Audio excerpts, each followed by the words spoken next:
Hello students, आज हम physics में नया चैप्टर स्टार्ट कर रहे हैं। चैप्टर का नाम है एटम्स।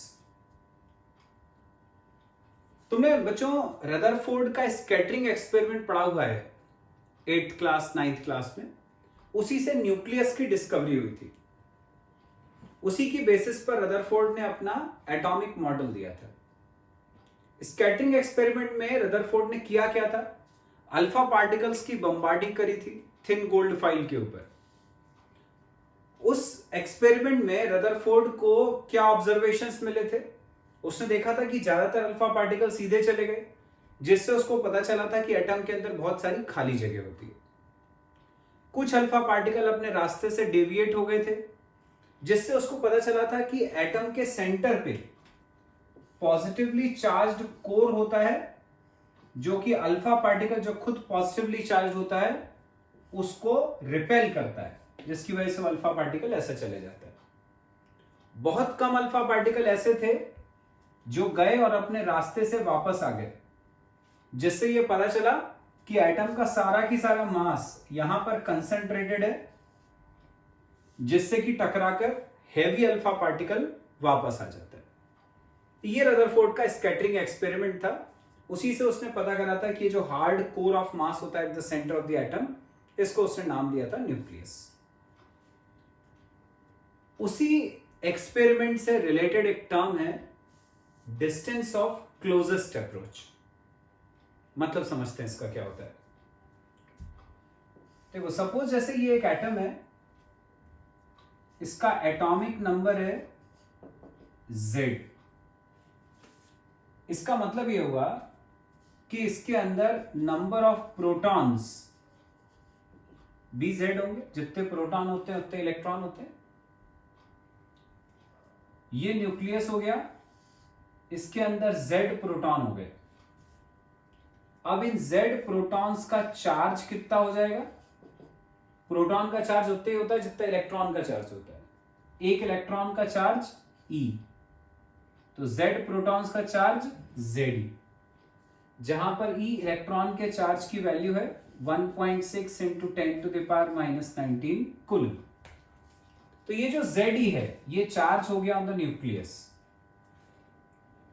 अब सपोज एक अल्फा पार्टिकल है। अल्फा पार्टिकल का मतलब होता है हीलियम 2He4। इसका एटॉमिक नंबर 2, मतलब इसका charge 2E। Alpha particle positively charge होता है, इसका चार्ज 2E।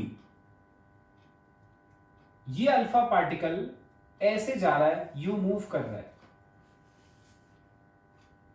इस न्यूक्लियस की तरफ। लेकिन अभी हमने देखा ये भी पॉजिटिवली चार्ज है, तो ये भी पॉजिटिवली चार्ज है।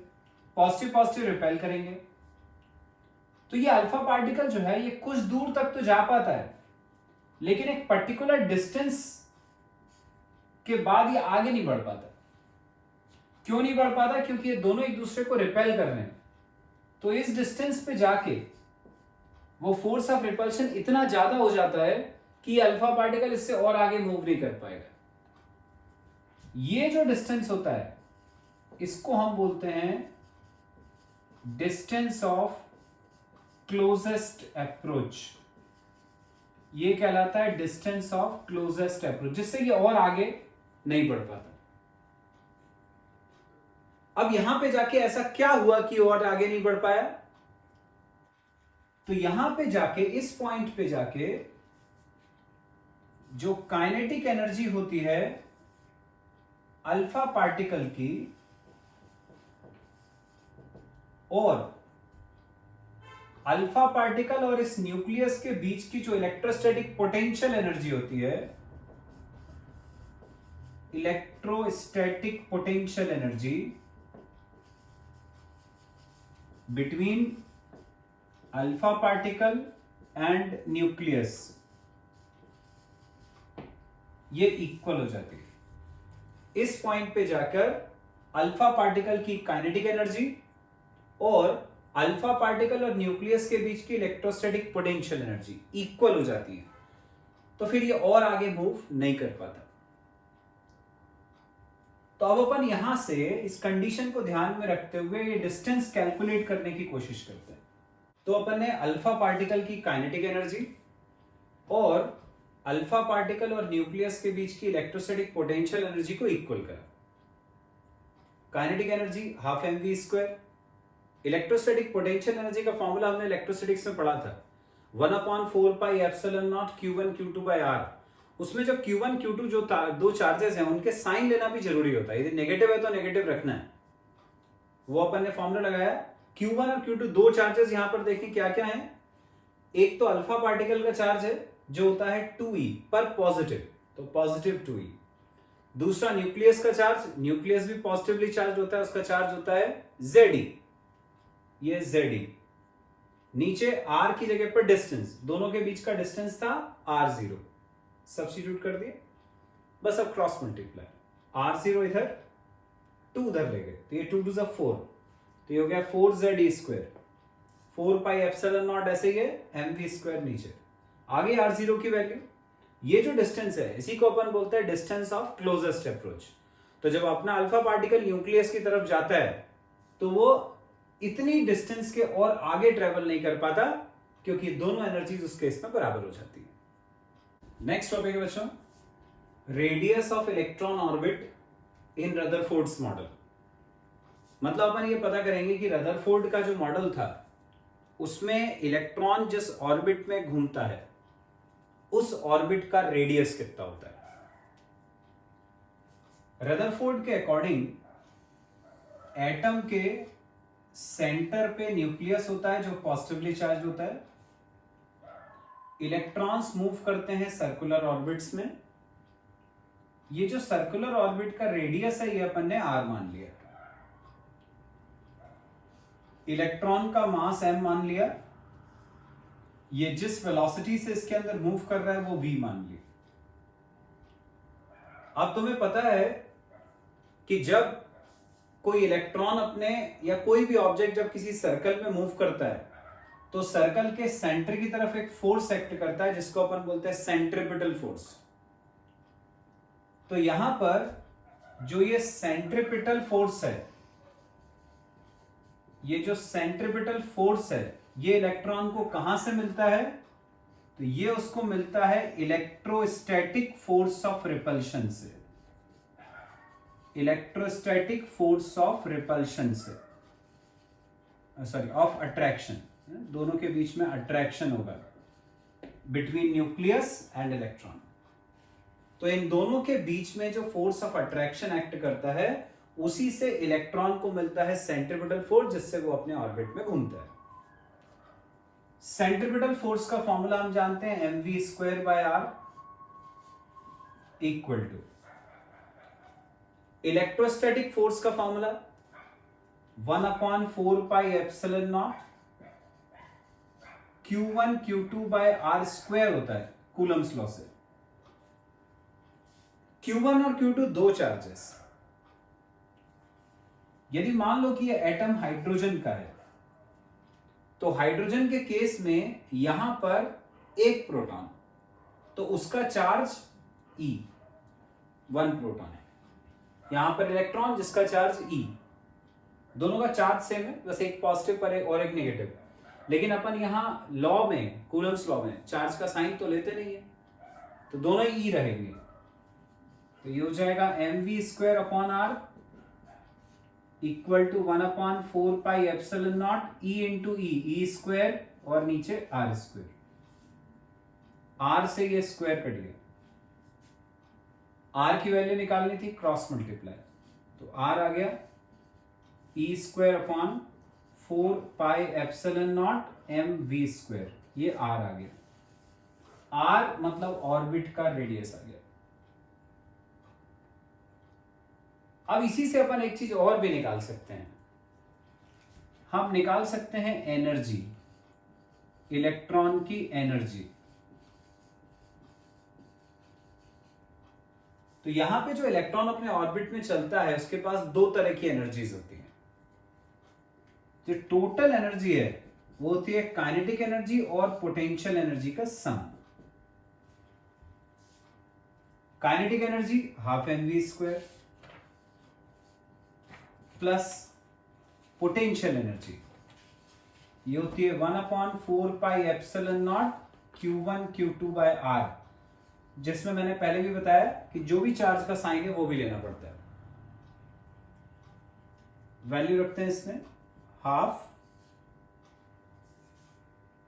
mv स्क्वायर की वैल्यू ये निकाली थी हमने अभी, r से स्क्वायर कटने के बाद mv स्क्वायर आ गया था 1/4πε0 E स्क्वायर बाय R, उसको यहां रख देंगे, ये रखा 1/4πε0 E square by R plus ये 1/4πε0 Q1 Q2 की जगह दो चार्जेस, न्यूक्लियस का चार्ज पॉजिटिव, इलेक्ट्रॉन का नेगेटिव, तो plus E into minus E, तो हो जाएगा minus E square by R. तो E इक्वल टू कॉमन निकाल लेते हैं इसमें से, ई स्क्वायर अपॉन 4πε0 R, ये कॉमन, तो यहां पर बचेगा 1/2 और यहां बचा -1/4, सॉरी -1, ये तो अपन ने कॉमन निकाल लिया था, तो हाफ -1, हाफ -1 माइनस हाफ, तो ये हो गया e square upon 4πε0 R into minus half, तो एनर्जी आ गई माइनस ई स्क्वायर अपॉन 8πε0 R। ये होती है टोटल एनर्जी इलेक्ट्रॉन की रदरफोर्ड के मॉडल के अंदर। नेक्स्ट टॉपिक है बच्चों, radius of electron orbit in Bohr's model. इसके पहले भी अपन ने रेडियस ऑफ इलेक्ट्रॉन ऑर्बिट निकाला, लेकिन वो रदरफोर्ड का मॉडल था। तुम्हें पता है कि रदरफोर्ड का जो मॉडल था उसमें कुछ ड्रॉबैक थे, इसलिए उसको हटाकर फिर बोर ने अपना मॉडल दिया। रदरफोर्ड का जो मॉडल था उसमें क्या गलती थी, क्या ड्रॉबैक था? रदरफोर्ड ने यह बताया था कि जब न्यूक्लियस के बाहर इलेक्ट्रॉन अपने ऑर्बिट में घूमता है, उसने बस इतना बोला था रदरफोर्ड ने कि इलेक्ट्रॉन सर्कुलर ऑर्बिट में घूमता है। पर अपन को पता है कि जब इलेक्ट्रॉन सर्कुलर ऑर्बिट में घूमेगा या जब कोई भी ऑब्जेक्ट सर्कुलर ऑर्बिट में घूमता है तो इलेक्ट्रोमैग्नेटिक थ्योरी के अकॉर्डिंग उसकी एनर्जी डिक्रीज होती है। तो वैसे इलेक्ट्रॉन जो है ये चार्ज्ड पार्टिकल है, जब ये मूव करेगा सर्कुलर ऑर्बिट में तो उसकी एनर्जी डिक्रीज होगी। डिक्रीजिंग एनर्जी की वजह से ये छोटे छोटे ऑर्बिट में जाता जाएगा और अल्टीमेटली न्यूक्लियस के अंदर गिर जाएगा। पर ऐसा होता नहीं है, एटम स्टेबल होता है। इस चीज को रदरफोर्ड एक्सप्लेन नहीं कर पाया था, इसको एक्सप्लेन करा बोर ने। बोर ने यह बताया कि जब तक इलेक्ट्रॉन अपने ऑर्बिट में घूमता है उसकी एनर्जी कांस्टेंट होती है, इसलिए अपन इन ऑर्बिट्स को स्टेशनरी स्टेट्स बोलते हैं। साथ ही साथ उसने यह भी बताया बोर ने कि जब कोई इलेक्ट्रॉन अपने ऑर्बिट में घूमता है तो उसका जो एंगुलर मोमेंटम होता है, जिसको हम बोलते हैं mvr, वो होता है h/2π का इंटीग्रल मल्टीपल nh/2π के बराबर। एंगुलर मोमेंटम ऑफ इलेक्ट्रॉन होता है nh/2π के बराबर। यहां पर n जो है वो ऑर्बिट का नंबर हो जाता है, 1 2 3 4 according to the number of the orbit. तो हम इन कंसेप्ट्स का यूज करते हुए जो बोर ने बताए थे, अब अपन निकालते हैं ऑर्बिट का रेडियस। सपोज एक इलेक्ट्रॉन है, एक एटम में घूम रहा है अपने ऑर्बिट में, इस एटम का एटॉमिक नंबर Z है, तो न्यूक्लियस के अंदर Z प्रोटॉन्स हो जाएंगे जिनका चार्ज Ze। इलेक्ट्रॉन बाहर है, उसका मास m है, चार्ज वही होता है जो प्रोटॉन का होता है, नेगेटिवली चार्ज होता है पर इलेक्ट्रॉन का चार्ज। फिर वही कंसेप्ट, जब इलेक्ट्रॉन मूव करेगा अपने ऑर्बिट में तो centripetal force equal to electrostatic force, Fc मतलब centripetal force, Fe electrostatic. Centripetal force वही mv²/r, electrostatic force 1/4πε0 Q1 Q2 by r²। Q1 nucleus का चार्ज Ze, हम कूलम्स लॉ में चार्ज का सिर्फ मैग्नीट्यूड लेते हैं, साइन नहीं लेते, तो इलेक्ट्रॉन का चार्ज ई लेंगे अपॉन आर स्क्वायर। आर से ये स्क्वायर कट गया, आर की वैल्यू निकालनी है तो आर इधर, एम वी स्क्वायर इधर, तो आर की वैल्यू आ गई Z E square upon 4 pi epsilon naught M V square, ऐसा आ गया। इसको अपन ने एक इक्वेशन मान लिया। ऑल्सो अभी मैंने बताया तुम्हें बोर मॉडल के according angular momentum M V R equal to होता है एन एच अपॉन 2 पाई। यहां से अपन v निकाल लें तो एम आर नीचे आ जाएगा, v आ गया एन एच अपॉन 2 पाई एम आर, ये v आ गया वेलोसिटी। ये वेलोसिटी आती है इलेक्ट्रॉन की इन दी nth ऑर्बिट। हम इस वेलोसिटी की वैल्यू को यहां रख दें फर्स्ट इक्वेशन में, तो r हो गया Z E square upon 4 pi epsilon naught M, v का स्क्वायर, v ये है इसका स्क्वायर, तो n square H square upon 4 pi square M square R square, वो ऊपर जाएगा 4 pi square M square R square. ये 4 पाई से ये 4 और पाई का स्क्वायर कट गया, आर से ये स्क्वायर कट गया, एम से ये स्क्वायर कट गया, आर निकल आया। आर की वैल्यू आ गई एन स्क्वायर एच स्क्वायर ऊपर, ये एप्सिलॉन नॉट ऊपर, N square H square epsilon naught upon में आएगा जेड ई स्क्वायर। यहां पर एक पाई बचा है, एक एम बचा है, एम पाई, ये आ गया आर, मतलब radius of orbit. Electron bore के मॉडल में जिस ऑर्बिट में घूम रहा है उस ऑर्बिट का रेडियस, और ये आ गई थी उसकी वेलोसिटी। ये इलेक्ट्रॉन की वेलोसिटी आ गई, ये इलेक्ट्रॉन के ऑर्बिट का रेडियस आ गया। इसको देख के अपन को समझ में आ रहा है कि ये एच एप्सिलॉन नॉट और ये सारी चीजें कांस्टेंट हैं इतनी। यदि अपन एक पर्टिकुलर एटम की बात करते हैं तो उसका एटॉमिक नंबर फिक्स रहेगा, भले कोई सा भी इलेक्ट्रॉन ले लो, तो ये पूरा कांस्टेंट है, मतलब R proportional to N square हुआ। तो यदि मान लो कि फर्स्ट ऑर्बिट है, यदि n को 1 लिया तो r1 हो जाएगा प्रोपोर्शनल टू 1 का स्क्वायर। सेकेंड ऑर्बिट लिया तो r2 हो जाएगा प्रोपोर्शनल टू 2 स्क्वायर, मतलब प्रोपोर्शनल टू 4। इसका मतलब यदि मैं r2 बाय r1 निकालूं तो वो 4 आ जाएगा। Therefore r2 is 4 times r1। मतलब अपन यदि फर्स्ट से सेकेंड ऑर्बिट पे जाते हैं, जो रेडियस है वो 4 टाइम्स हो जाता है। वेलोसिटी में क्या फर्क पड़ता है, यहां देखो ये वेलोसिटी है और यहां पर आ रहा है n। यदि अपन वो जो r का फॉर्मूला यहां निकाला था हमने, उसको यहां सब्स्टिट्यूट कर दें तो वेलोसिटी का फॉर्मूला क्या बन जाएगा, v था nh अपॉन 2 पाई एम आर,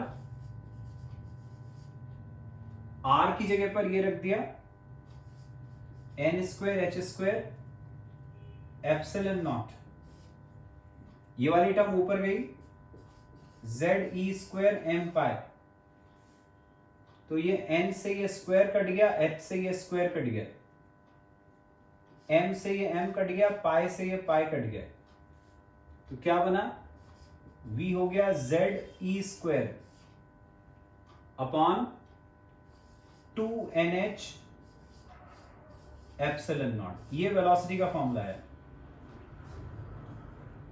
यहां से क्या समझ में आ रहा है तुम्हें कि v और n इनवर्सली प्रोपोर्शनल है। मतलब ये कि यदि नंबर ऑफ ऑर्बिट बढ़ेगा तो v कम हो जाएगा। तो जैसे जैसे n की वैल्यू बढ़ती है वैसे वैसे वेलोसिटी कम होती है, वैसे वैसे वेलोसिटी डिक्रीज होती जाती है। सपोज यदि अपन हाइड्रोजन एटम की बात करते हैं जिसमें एटॉमिक नंबर 1 होता है, अपन इसमें रेडियस निकालते हैं फर्स्ट ऑर्बिट के लिए। फर्स्ट ऑर्बिट ले रहा हूं, उसका रेडियस देखते हैं कितना होता है और उसमें इलेक्ट्रॉन की वेलोसिटी कितनी होती है। रेडियस निकालें तो ये जो रेडियस का फॉर्मूला था उसमें n की जगह 1 रखना है क्योंकि फर्स्ट ऑर्बिट है, और z की जगह 1 रखना है क्योंकि हाइड्रोजन है। तो ये 1 हो गया, ये 1 हो गया, तो क्या बचा h square epsilon naught upon e square M pi. ये आ गया रेडियस। अब इसमें तुम देखो सारी वैल्यू कांस्टेंट है। h प्लैंक्स कांस्टेंट वैल्यू पता है अपन को, एप्सिलॉन नॉट की वैल्यू पता है, e इलेक्ट्रॉन का चार्ज, m मास, पाई की वैल्यू पता है, सारी चीजें कांस्टेंट है। तो इसको हम सॉल्व कर सकते हैं। ये आता है सॉल्व करके 0.53 एंगस्ट्रॉम। ये जो रेडियस आया इसको हम बोलते हैं बोर्स रेडियस। ये बोर्स रेडियस कहलाता है। और यदि अपन इसी हाइड्रोजन एटम को लेकर फर्स्ट ऑर्बिट में इलेक्ट्रॉन की वेलोसिटी निकालें तो ये वेलोसिटी का एक्सप्रेशन था, उसमें हम n की जगह पर 1 रख देंगे, z की जगह पर 1 रख देंगे, तो ये आता है e square upon 2h epsilon not. इसको भी सॉल्व कर सकते हैं। इसको सॉल्व करके जो वैल्यू आएगी वो, और जो स्पीड ऑफ लाइट होती है c, वो यदि अपन ने दोनों को डिवाइड करा तो उससे डिवाइड करके आता है 1/137। ये जो वेलोसिटी आएगी और जो स्पीड ऑफ लाइट होती है दोनों को डिवाइड करें तो वैल्यू ये आती है। क्रॉस मल्टीप्लाई करें तो v हो जाएगा 1/137 इंटू c। मतलब क्या समझ में आया इससे कि बोर के मॉडल में हाइड्रोजन एटम के फर्स्ट ऑर्बिट में जो इलेक्ट्रॉन होता है उसकी जो वेलोसिटी होती है वो स्पीड ऑफ लाइट का 1/137 पार्ट होता है। ये बहुत इंपॉर्टेंट रिजल्ट है जो अपन ने पता कर लिया।